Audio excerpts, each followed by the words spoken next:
What's up, world? It's your boy Ma. We're moving up, where we build, we help, and we impact for the glory of God and for the good of those we serve, man.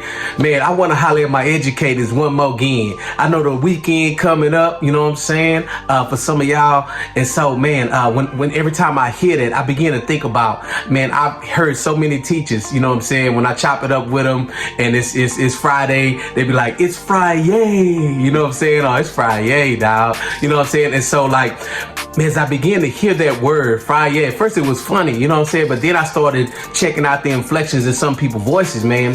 And man, it was a difference. Some of the sound in their voices sounded like it was a relief, and others sounded like it may be opportunity to rest. And so, man, I want to talk with you educators a little bit about the difference between relief and rest. Relief is when something unpleasant stops or hasn't happened. You know what I'm saying? It's what you feel when it's like, bro, just relief. You know what I'm saying? And so, man, when I think about that word relief, and I think about that as it relates to educators, man, I see in the day and time that we living in, bro, educators are expected to be, AKA psychologists, AKA social workers, AKA snack providers, AKA, miracle workers, AKA saviors, redeemers. Oh, my bad. You know what I'm saying? But y'all know what I'm talking about. It's almost like people expect educators, you know what I'm saying, teachers in particular, to be Jesus, you know what I'm saying? And so, and just with all that expectations, you can't change what people expect of you, but you can change how you take care of yourself.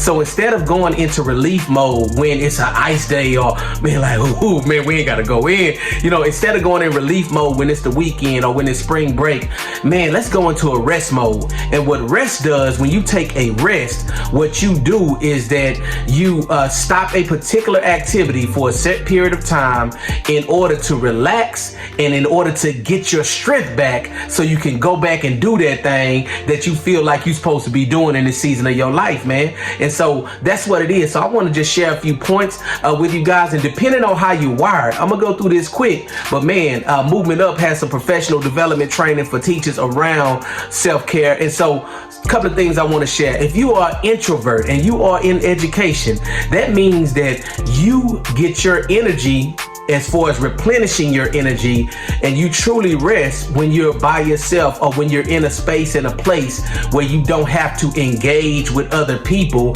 and pour out your energy and your emotions into another space. And so rest for you might look like being curled up with a book, chilling, or just journaling, or just being alone with your own thoughts and being able to finally think and just chill out and reflect and process and things of that nature internally. And so that might be you, or you might be an extrovert. You might be the type of teacher, bro, like you just like bow, you know what I'm saying? Like, and so you get your energy from people. And if that's the case, then the way that you are able to relax and to get your strength back is through interacting with people that you love, that you value, you appreciate their conversations, you enjoy laughing with them, kicking it with them. So when you're done, you don't feel tired, you actually feel energized, you know what I'm saying? So that means being selective about the people that you engage with as an extrovert in order to replenish energy, you know what I'm saying? And so then there are those who are kind of in the middle.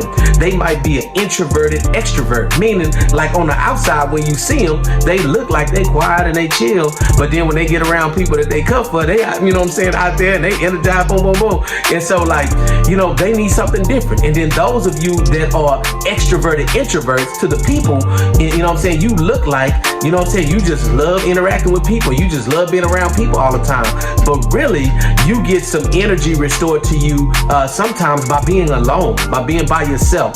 So man, I just want to encourage you, man, as we processing this thing, educators, become self-aware of what really helps you to relax and what replenishes your energy, so that when you go back, whether it be from a snow day, from a weekend, or from a spring break, Christmas break, or whatever, that you go back ready to lock in, ready to add some value, and ready to be the very best of what you can be, so you can help students be the very best of what they were created to be, man. So man, let's go. Y'all be encouraged, man. And let's make sure that we're not just hunting down relief, but we're seeking to find rest, so that we can relax and get our strength back to get back in this battle to help change the world by positively impacting and influencing the lives of young people, man. Let's go.